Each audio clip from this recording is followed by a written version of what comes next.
Here we have a pump trainer.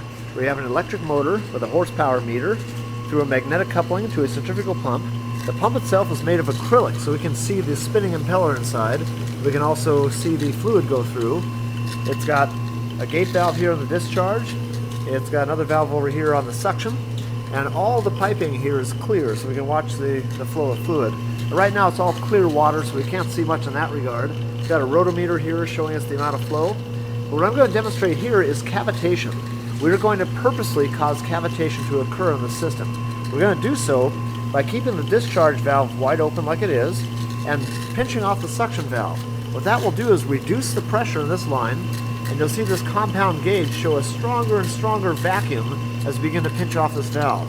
Now start to turn this clockwise, and you will see the gauge's indication go down. You'll also begin to hear cavitation take effect, and we'll be able to see the bubbles form inside of here as it cavitates after it flashes in the vapor and cavitates into liquid again here. So here we go, closing the valve.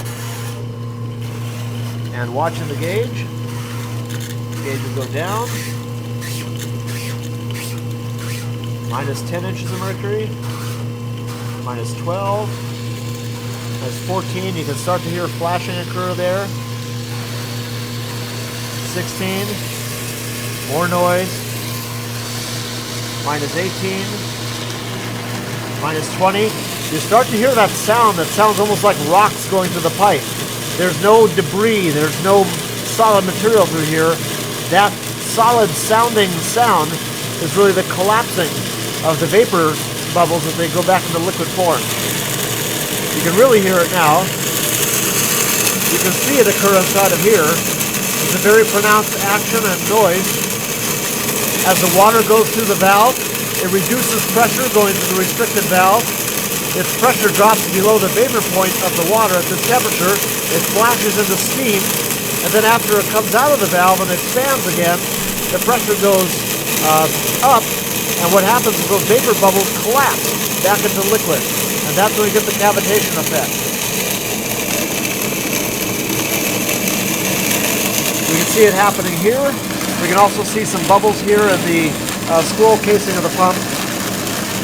Cavitation is very destructive, especially upon metal surfaces. The acrylic surfaces here seem to handle it a little bit better, but with metal surfaces there's no give, and it's very destructive. The metal will become pitted by the high pressure jets formed by the collapsing bubbles. So I just want to illustrate what cavitation looks like in an acrylic tube and what it sounds like.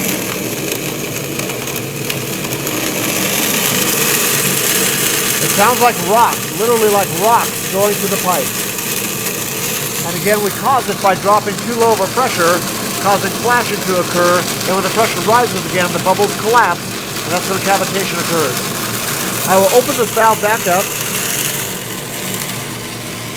That increases the pressure on the suction side of the pump, less and less vacuum, until we no longer flash, and we no longer cavitate.